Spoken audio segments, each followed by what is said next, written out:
বগুড়ার শিবগঞ্জে দুর্বৃত্তদের হামলায় নিহত হয়েছেন প্রবাসীর স্ত্রী এবং মঙ্গলবার সকালে উপজেলার সাদুল্লাপুর বটতলা গ্রামে নিজ বাড়ি থেকে তাদের রক্তাক্ত মরদেহ উদ্ধার করে পুলিশ। প্রাথমিকভাবে ধারণা করা হচ্ছে সোমবার গভীর রাতে লুটের পর তাদের হত্যা করা হয়। মাহমুদুল হাসান প্রতিবেদনে দেখুন বিস্তারিত। নিহতরা হলেন কুয়েত প্রবাসী ইদ্রিস আলীর স্ত্রী রানী বেগম এবং ছেলে ইমরান হোসেন। মঙ্গলবার সকালে স্বজনরা জানালা দিয়ে তাদের রক্তাক্ত মরদেহ দেখতে পেয়ে পুলিশে খবর দেন। পুলিশ ঘটনাস্থল ঘিরে রাখে এবং কাউকে প্রবেশ করতে দেওয়া হয়নি। স্বজনদের অভিযোগ অনুযায়ী হত্যাকাণ্ডের পর দুর্বৃত্তরা একটি মোটরসাইকেল, নগদ অর্থ এবং প্রায় 3 ভরি স্বর্ণালংকার লুট করে নিয়ে গেছে। পিবিআইয়ের ক্রাইম সিন টিম ঘটনাস্থল পরিদর্শন করেছে এবং মরদেহ ময়নাতদন্তের জন্য শহীদ জিয়াউর রহমান মেডিকেল কলেজ হাসপাতালের মর্গে পাঠানোর প্রস্তুতি চলছে। শিবগঞ্জ থানার তদন্ত ওসি জানিয়েছেন, নিহতদের শরীরে একাধিক আঘাতের চিহ্ন রয়েছে এবং হত্যার সবগুলো দিক সামনে রেখে তদন্ত শুরু হয়েছে। তিনি আশ্বাস দিয়েছেন, দ্রুত দায়ীদের শনাক্ত করে আইনগত ব্যবস্থা নেওয়া হবে। এ ঘটনায় এলাকায় আতঙ্ক ছড়িয়ে পড়েছে। আমি সকালবেলা খবর পাওয়ার পর এখানে আসে দেখি লাশ দুইটা, একটা ঘরের ভিতরে ইমরান আর তার মা বারান্দায়। সবার প্রথমে এখানে রং মিস্ত্রি এসেছিল তার মেয়ের বিদায় অনুষ্ঠানের জিনিসের কাজ করার জন্যে। আশা থেকে বাইরে তালা দেওয়া, তো প্রতিবেশী ডাকার পরে দেখে যে তালা দেওয়া, ডাকার পরে তখন না পাওয়াতে তালা ভেঙে ভিতরে ঢুকে দেখে এই অবস্থা। তাদেরকে জবাই ইলোপাতারিভাবে রামদা ধারালো অস্ত্র দিয়ে ছুটে। সবচেয়ে বড় কথা, ওনার শত্রু কে ছিল আমি এটা বলতে পারবো না, আমার জানার মতো কোনো শত্রু নাই। আর ঘটনা আমাকে সকাল প্রায় 8:45টার দিকে ফোন দিয়েছিল এখান থেকে এক ছোট ভাই, মানে এই বাসায় ইমরানের ফুফাতো ভাই দিয়ে বলতেছে যে মানে অনেক কান্না করতেছে। পরে আমি বলি, ভাই কি হয়েছে বল?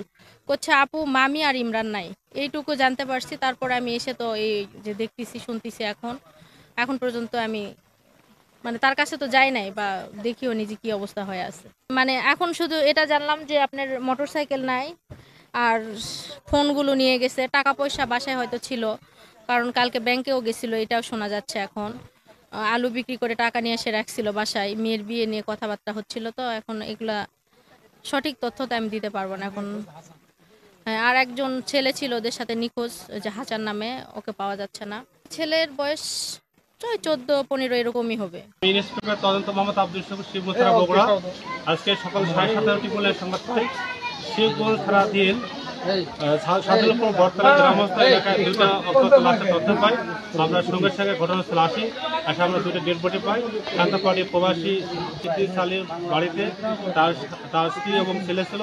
তার স্ত্রীর নাম হচ্ছে রিমা বেগম, বয়স 40, এবং তার ছেলে হচ্ছে ইমরান, বয়স 18। কেউ বা কাহারে রাতে যে কোনো সময় তাকে খুবই হত্যা করেছে চলে গেছে। আমরা তদন্ত অব্যাহত আছি এবং ক্রাইম সিন অপেক্ষা আছে। ক্রাইম সিন আসলে আমরা লাস্টটা ডেড বডি দেখতে পাবো কি কারণ। প্রাথমিকভাবে কি কোনো তথ্য পাওয়া গেছে কেন হত্যাটা পাইনি? আমাদের তদন্ত অব্যাহত আছে, পরে আমরা জানতে পারবো। আশা করি ঘটনা। শুকুর ভাই, পরিবারের অভিযোগ ছিল বাসা থেকে নগদ অর্থ, স্বর্ণালংকার এবং মোটরসাইকেল, মানে তথ্য পাওয়া যেত, এটা মোটরসাইকেল নাই, এটা জানতে পারছি। ওই বাড়িতে নাকি আরেকটা ছেলে ছিল, সে নিখোঁজ আছে। সে ছেলে নিখোঁজ, সেটা আমরা তথ্য নিচ্ছি। আচ্ছা ভাই, এক কথা কি বলবেন? বিষয়টা এটা একবারই বলতে হবে যে আর হলো কি বলে আপনার হলো সর্বশেষ কিভাবে হত্যাটা করেছে সেটা তো আপনি বলতে পারবেন? হ্যাঁ, একবার। আসলে এই মুহূর্তে বলা কঠিন, তবে মোটরসাইকেলে থাকতে পারে। যেহেতু আমরা একটা তথ্য আছে, আমরা এই তথ্যটা উদ্ধার করলে আমরা সঠিক তথ্য পাবো। নিহতদের গায়ে কোনো আঘাতের চিহ্নটাকে আমি দেখলাম যে তার এলোপাতের মানে কোবানো যখন দেখলাম মাথায় এবং হাত কাটা দেখলাম। যিনি পালা গেছে তার সাথে এই পরিবারের সম্পর্কটা কি শুরু হতে পারে? বধূ হতে পারে, মনে হয় বধূ হতে পারে। ভাই, পলাতক ব্যক্তির সাথে পরিবারের সম্পর্ক কি? নিহতের পরিবারের যে পালিয়ে গেছে একজন নাকি ছিল বাড়িতে, কাকেও লেগেছে ওদের পরিবারের প্রতিবেশী আর কি, প্রতিবেশী।